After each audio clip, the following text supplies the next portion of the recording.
Okay, what we have here today is two MP5K clones and three easily available parts that when combined make a light, tidy, and relatively bright, easy to use weapons light package.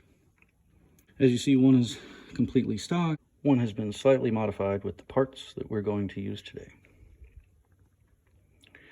Mostly, this setup is bolt-on with some minor modification, and together these make a handy, relatively light, cost-effective, and quality setup. So today we're going to be setting the MP5K clone up for right-handed use. So this light will be left-hand operated. To accomplish that, we need to remove these ribs right here. It's not a difficult process. I'm going to use a bench grinder. Now, try not to mess it up too bad, but the majority of it will be hidden by the switch after we assemble it. The next thing we have to modify is this ridge right here on the end. See right there? We got to grind that off to make clearance for it to fit onto the Magpul SL handguard. The other thing is, on mine at least, right here, you'll see that there's a little bevel right here for the Picatinny 1913 attachment style mounts. We're not going to be using that, and on mine at least it interfered with the cocking tube a slight bit, so we're going to have to possibly grind this down a few millimeters to clear the cocking tube. Not a problem. We're going to use a quick look and mock assembly. We see we're going to have contact with the cocking tube, as I suspected, based off the fact that this angle isn't closed. I'll let you know you got a little bit of contact right there on the cocking tube. Go ahead and grind her down a little bit and she should clear out fine. Once you get your three things modified, which is grinding of the front right here so it's flush, grinding if there's interference on the offset light mount, but again, we're using the Surefire mount, so it doesn't really matter if we take the dimension away from our Picatinny or 1913 mount. Once the handguard has been modified and these are basically flush, you take a file, clean them up so they're nice and square and flush and smooth. Then what we're going to have to do is mount our switch like so. Kit from Streamlight comes with these little screws. What I recommend doing is finding where you like it, making a mark and starting the screw there. Then screw the hole in.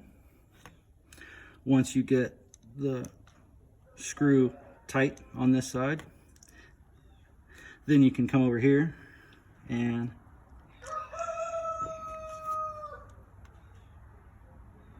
screw it, make a mark, remove the switch, drill the other hole.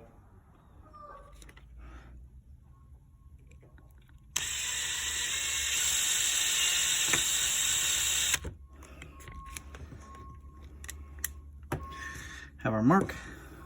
Go ahead and put the screw on the drill. Set it on our mark. Now we gotta line it up. See? Get it nice and level. And then make our other mark. Every time.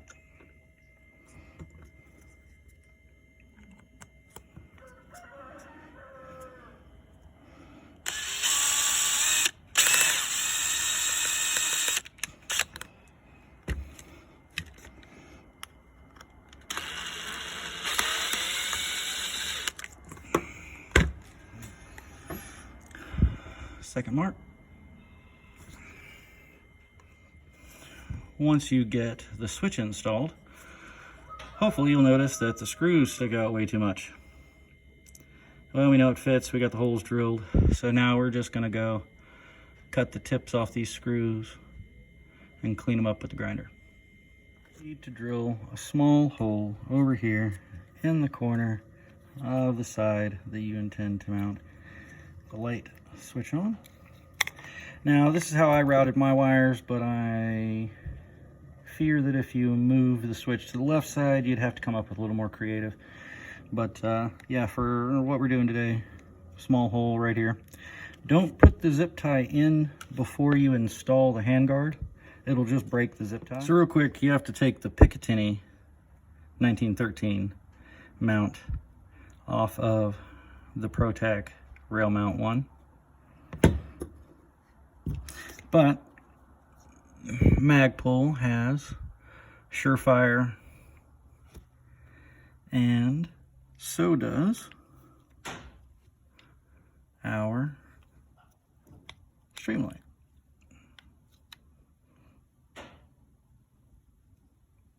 All right, now I'm gonna put it all together. Figured y'all should see that though.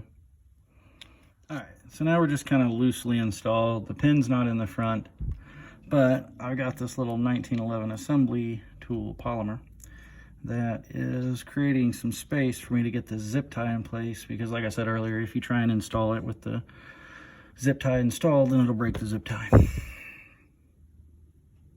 Okay, we've got our zip tie installed. I'm gonna go ahead and put the battery in, and then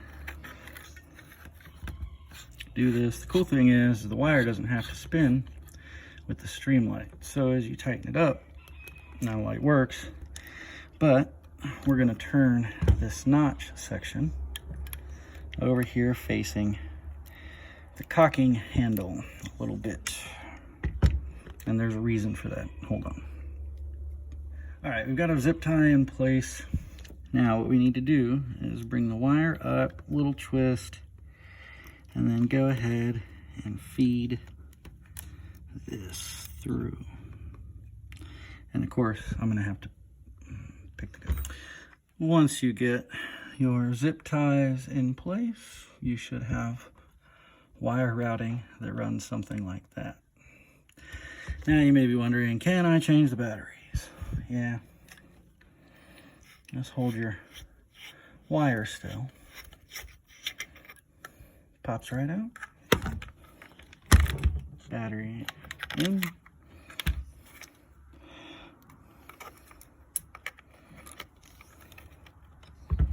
Right back around and tighten it right.